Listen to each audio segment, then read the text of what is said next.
السلام علیکم ورحمت الله وبرکاتہ.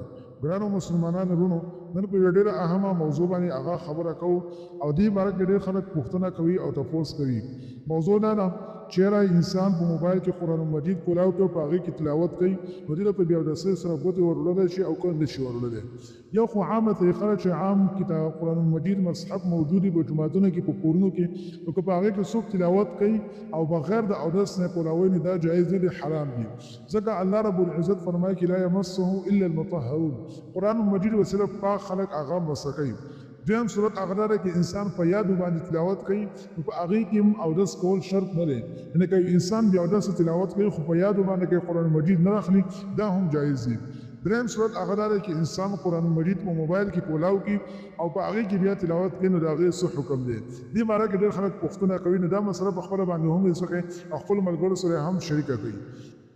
نو مسله دا ده چې کله انسان قرآن موبایل راواخلي او په هغې کې قرآن مجید کولاو کوي او په هغې کې تلاوت کوي، نو که چېرته دا موبایل د سایډ نه نیولی وي دا جایز ده. خو دې موبایل سکرین باندې چې کله قرآن مجید کولاو شو بیا به دې ګوتې نه وروړي.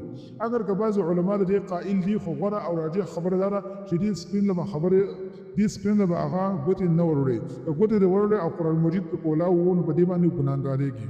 که چېرته په موبایل کې داسې طریقه وي چې ته صفحه پوره کړي او هغه په خپله باندې اټومیټک پاڼه واوړي، نو هغه خو بیا جایز ده، کتلی ورته شي، موبایل هم په لاس کې نیولی شي، خو د موبایل سکرین له هغه ګوتې نه شي وروړی، د هغې نه به حتی الوسه ځان ساتي. نو ملګرو دا موضوع ډېره حساسه ده، ډېر خلک په دې کې اخته دي چې یاره دې جایز دی.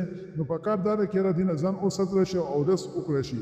کوم علما چې د جواز په قوم ورکوي، نو هغوی هم دا وایي چې غوره خبره هغه دا ده چې هغه اودس وکړی شي، ځکه نه قرآن مجید کې څومره آداب راغلي په قرآن مجید کې په خپله باندې په حدیثو کې، نو هغه د بې اودس لپاره، د جنوب لپاره، د حایضې لپاره قرآن مسله کول هغه جایز نه دي. هو که څوک یې په یادو باندې ونیي بیا څه مسله نشته دی.